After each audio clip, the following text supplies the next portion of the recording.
What's good, everybody? It's your boy Slan, aka Mr. Different, back with another video, and today we're going to look at a must-have plugin for anybody out there who is a Waves audio plugin user like me and others out there. It's a brand new plugin. They did an update to an existing plugin, and also it's absolutely free. I know you love free. I like free. I mean, who doesn't like free? So let's take a look at today. We'll look at the Waves Studio Rack version 2 or version 11 as they call it, and just go over some of the new features about it, how it works, and I'm gonna give you guys some free presets at the end of the video. So yeah, stay tuned. So let's jump right to it. So y'all already know what it is. Your boy Slim, aka Mr. Different, your favorite nappy-headed producer. Let's go ahead and jump inside the DAW Persona Studio 1. Did I say that right? Persona Studio 1? Look, I don't say that much. I'm almost saying FL Studio. And let's take a look at Studio Rack version 2 from the guys at Waves Audio and see what's all about. So here we are inside of Studio 1, and here is the brand new version of Studio Rack. As you can see, looks nice, a lot cleaner. I actually really enjoy the new look of their plugins. Like, they really need to go back and I think update a lot of their old plugins to this newer look, because they just look a lot better, easier on the eye, in my opinion. But that's just me. One thing I don't like about their plugins, which I don't understand why, with all the knowledge Waves has in making plugins and all that, why don't they have resizable GUIs with their plugins? That's the one crucial thing I have to say with Waves plugins. Guys, start making your stuff vector or resizable or whatever. I know you guys can do it. You make good emulations. Come on now. It's not 1999 anymore, in the early 2000s. Come on, we need resizable plugins. Like, really, people got 4K and 1440p monitors. Come on, let's get on that. But anyway, besides the point, here it is right here, Studio Rack. As you see, I got some stuff loaded up right now. Now, when I used to have to do, my mixing and all that, this is a song I'm mixing right now from an artist named Good News called Butterflies. I'm working on it right now for him. We're doing some tracking stuff and all that. I used to have all these plugins when I'm actually, doing my mixing on it. But now, just with Studio Rack, I have pretty much all the exact same plugins in here. Now, Studio Rack only works with Wave plugins, so if you're not a Wave plugin person, then it's not really worth it for you. But if you're in that Waves ecosystem like me, because I have a ton of Wave plugins, I can pull any of these plugins and throw them up in here, and work with them. So let me just show you how it looks when it starts playing. So I'll play a little bit of this song. He won't mind.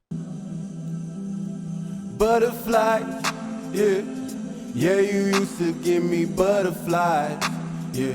Said I was different from the other guys, yeah, but only like me for my open mind, yeah, yeah, energy. So that is definitely dope right there. I just love the way it looks and how sleek it is. And like I said, you have a on off button right here, so you can turn off, bypass everything right there. Pretty cool. You have a input gain knob, so you can actually do some little gain station right there. Polarity switch, you're doing some multiple miking stuff. Then you got your different slots right here. You got a total of 8 different slots. 1, 2, 3, 4, 5, 6, 7. Yeah, 8 different slots.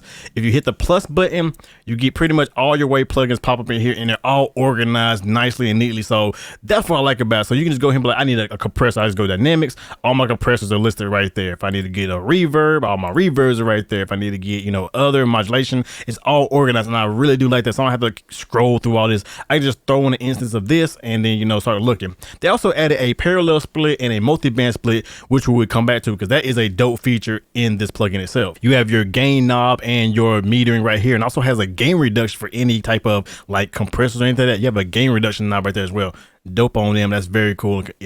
Very effective. Next, you got macros, which this is really dope. So if you're gonna do some automation or do like some certain things in certain parts, you actually set up different macros. You pretty much can select your plugin and pretty much select what parameter you want to control, and then you can actually control that, and you can set multiple to different macros. So when you actually automate that one knob, it'll actually move multiple things. That is dope in itself. It's gonna be great for automation, great for transition from chorus to hook, or maybe you got a certain part where you want to jack up the reverb real quick. You can set up a macro in here and then do that, and do some crazy parallel process or crazy stuff like that. You can edit, assign it, all that good stuff. The all button just pretty much shows everything together, macros plus that, or you can just have the rack or just the macros, depending on what you're doing. So I do like that right there. Now let's go back to when I talk about that parallel split and that split. So parallel split is basically like doing some parallel processing. You can click it, you can add up to I think 4 to 5 bands, and they also have 8 in here as well. So you can pretty much control different bands and different frequencies. This one right here, since this is parallel split,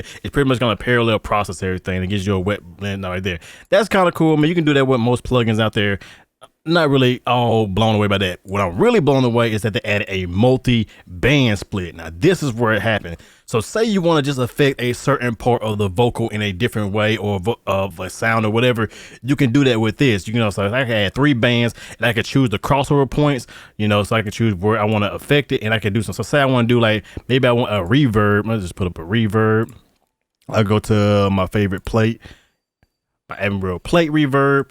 And what I do like about it, if you do click a different plugin, it does throw the way. But if you want to keep it there, you can actually hit the little pin button, and that way you can open up another plugin as well. So that's a good feature. I'm glad they added that. If they didn't add that, I would have been upset. So say I want to have a reverb on the top end. I want to have like a big reverb on the top end. But then let's just remove this. Let's say on my low end, I want to have, what kind of modulation plugins I have? ADL. The real ADL plugin. So now on the low end, I have this ADL plugin, and the top end I have my reverb. So if I mono this plugin, or mute it, or solo it, what I'm talking about. Butterflies, yeah, yeah, you used to give me butterflies, yeah. Said I was different from the other guy. And then say I want to do something crazy, like maybe I want to put not an EQ, but maybe I want to compress the mid band. Like I want to compress the mid, so I can slam it with a compressor now. So yeah, but only like me for my open mind. Yeah,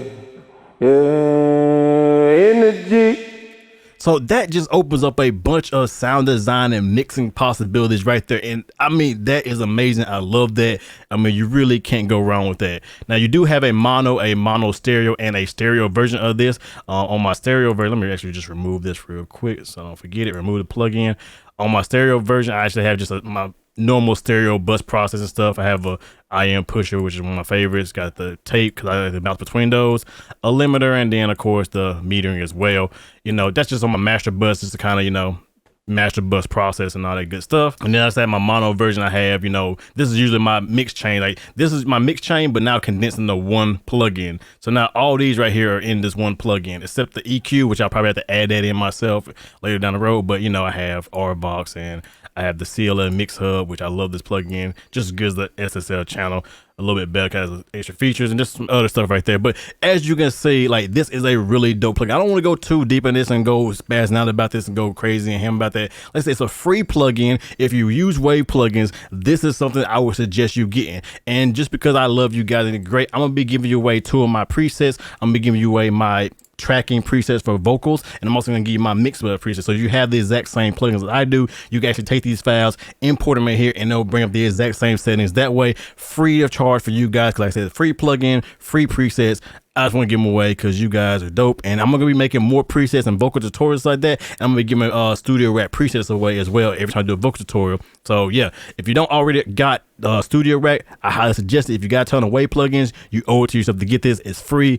So I mean, why not? So yeah, with that being said, hope you guys enjoy. Like always, it's your boy Slim, aka Mr. Different, not motivated by the money, but the like, comment, and views. Go get this plugin. While you still watching this video, just leave a like, leave a comment, go download this plugin, and I'll catch you guys in the next video.